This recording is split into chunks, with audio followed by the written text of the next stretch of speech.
2 ദിവസം നീണ്ടുനിന്ന സംഘർഷങ്ങൾക്കൊടുവിൽ നേപ്പാൾ ശാന്തമാകുന്നു. മുൻ ചീഫ് ജസ്റ്റിസ് സുശീല കർക്കി നേപ്പാളിലെ ഇടക്കാല പ്രധാനമന്ത്രിയാകുമെന്ന് സൂചന. ജൻസികൾ സുശീല കർക്കി ഇടക്കാല സർക്കാരിനെ നയിക്കാൻ തെരഞ്ഞെടുത്തുവെന്നാണ് റിപ്പോർട്ടുകൾ. സമാധാനം പൂർണ്ണമായും പുനഃസ്ഥാപിക്കുന്നതുവരെ ക്രമസമാധാനം സൈന്യം ഏറ്റെടുത്തു. വിവരങ്ങളുമായി രാജേഷ് ശ്രീനിവാസൻ ചേരുന്നുണ്ട്. രാജേഷ്, കഴിഞ്ഞ ദിവസങ്ങളിലായി യുവജനത്തിന്റെ പ്രക്ഷോഭത്തിൽ ആളിക്കത്തുകയായിരുന്നു നേപ്പാൾ. ഇപ്പോഴത്തെ സ്ഥിതിഗതികൾ ശാന്തമാണ് എന്നാണ് പുറത്തുവരുന്ന സൂചന. കൂടുതൽ വിവരങ്ങൾ എങ്ങനെയാണ്? 2 ദിവസം നീണ്ടുന്ന ഈ യുവജന പ്രക്ഷോഭത്തിനൊടുവിൽ ഈ നേപ്പാൾ ശാന്തമാകുന്നു എന്നൊരു സൂചനയാണ് നിലവിൽ ഇപ്പോൾ പുറത്തു വരുന്നത്. അതിൻ്റെ ഭാഗമായി നിലവിൽ ഇപ്പോൾ പട്ടാള മേധാവിൻ്റെ നിർദ്ദേശപ്രകാരം ഒരു ഇടക്കാല പ്രധാനമന്ത്രിയെ നിയമിക്കാനുള്ള ധാരണ അല്ലെങ്കിൽ ഒരു നിർദ്ദേശം പട്ടാള മേധാവി നിലവിൽ ഇപ്പോൾ നൽകിയിട്ടുണ്ട്. അതിൻ്റെ അടിസ്ഥാനത്തിൽ മുൻ ചീഫ് ജസ്റ്റിസ് ആയിട്ടുള്ള ജസ്റ്റിസിനോട് അല്ലെങ്കിൽ ഇതിൻ്റെ ഇടക്കാല പ്രധാനമന്ത്രിയാകാൻ ഇപ്പോൾ പട്ടാള മേധാവി ഒരു നിർദ്ദേശം നൽകിയതായാണ് നിലവിൽ ഇപ്പോൾ പുറത്തുവരുന്ന വിവരം.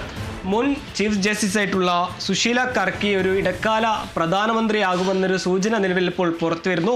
ഈ പ്രക്ഷോഭക്കാർ അല്ലെങ്കിൽ ഈ 2 ദിവസം നീണ്ടുന്ന യുവജന പ്രക്ഷോഭത്തിൽ പങ്കെടുത്തവരുടെ നിർദ്ദേശപ്രകാരം കൂടിയാണ് നിലവിൽ ഇപ്പോൾ ഈ മുൻ ചീഫ് ജസ്റ്റിസ് ആയിട്ടുള്ള സുശീല കർക്കി ഈ ഒരു ഇടക്കാല പ്രധാനമന്ത്രിയാകാനുള്ള ഒരു സൂചന തെളിയുന്നത്.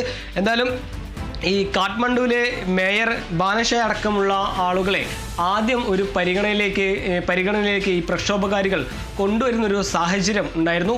എന്നാൽ പട്ടാള മേധാവിയുടെ നിർദ്ദേശപ്രകാരം ഒരു പരിചയസമ്പത്തുള്ള ഒരു സുപ്രീം കോടതി മുൻ ചീഫ് ജസ്റ്റിസിനെ തന്നെ ഈ ഒരു ഇടക്കാല പ്രധാനമന്ത്രിയായി നിയമിക്കാനുള്ള നിർദ്ദേശത്തിനൊടുവിലാണ് ഇപ്പോൾ അതിൻ്റെ സൂചന തെളിയുന്നത്. ഇതിൽ മറ്റൊരു കാര്യം, ഒരു ഈ രാജ്യത്തെ ക്രമസമാധാനം പുനഃസ്ഥാപിക്കുന്നത് വരെ ഈ രാജ്യത്തിൻ്റെ നിയന്ത്രണം അത് സൈന്യം തന്നെയാണ് നിലവിൽ ഇപ്പോൾ ഏറ്റെടുത്തിട്ടുള്ളത്.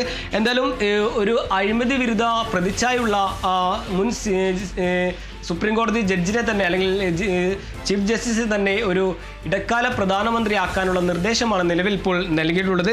എന്തായാലും ഒരു പൊതു നിയമനം, ഒരു പൊതു മിനിമം പരിപാടി എന്ന നിലയിൽ ഒരു തെരഞ്ഞെടുപ്പ് വരുന്നവരെ ഒരു ഇടക്കാല സർക്കാർ രൂപീകരിക്കാൻ തന്നെയാണ് നിലവിൽ ഇപ്പോൾ പട്ടാള മേധാവി നിർദ്ദേശം നൽകിയിരിക്കുന്നത്. അതേസമയം തന്നെ ഈ നേപ്പാളിൽ കുടുങ്ങിയിട്ടുള്ള ആളുകളെ അല്ലെങ്കിൽ ഇന്ത്യയിൽ എത്തിക്കാനുള്ള തുടർ നടപടി അത് മറ്റൊരു ഘട്ടത്തിലേക്ക് കടക്കുന്നു. കേന്ദ്ര വ്യോമയാന മന്ത്രാലയം ഇപ്പോൾ വിമാന കമ്പനികൾക്ക് ഒരു നിർദ്ദേശം നൽകിയിട്ടുണ്ട്.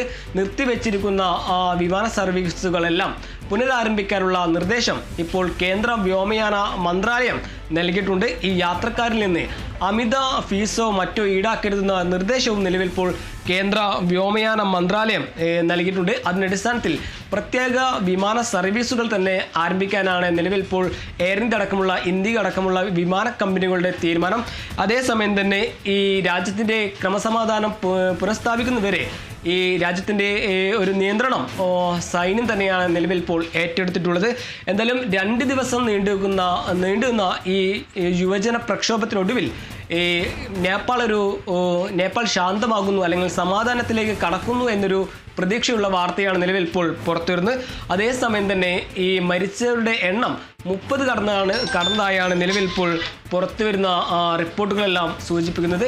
എന്തായാലും ഇടക്കാല പ്രധാനമന്ത്രി വരുന്നതോടുകൂടി ഈ രാജ്യത്തിൻ്റെ സംഘർഷാവസ്ഥ ഒരു പരിധിവരെ ഇല്ലാതെ അല്ലെങ്കിൽ ഒരു ആളിപ്പടർന്ന ഈ പ്രക്ഷോഭം അത് അണക്കാനാകുമെന്നൊരു പ്രതീക്ഷയിലാണ് ഇപ്പോൾ പട്ടാള മേധാവി ഒരു ഇടക്കാല പ്രധാനമന്ത്രിയെ നിയമിക്കാനുള്ള നിർദ്ദേശം ഈ പ്രക്ഷോഭകാരികൾക്കും രാഷ്ട്രീയ അധികാരികൾ അല്ലെങ്കിൽ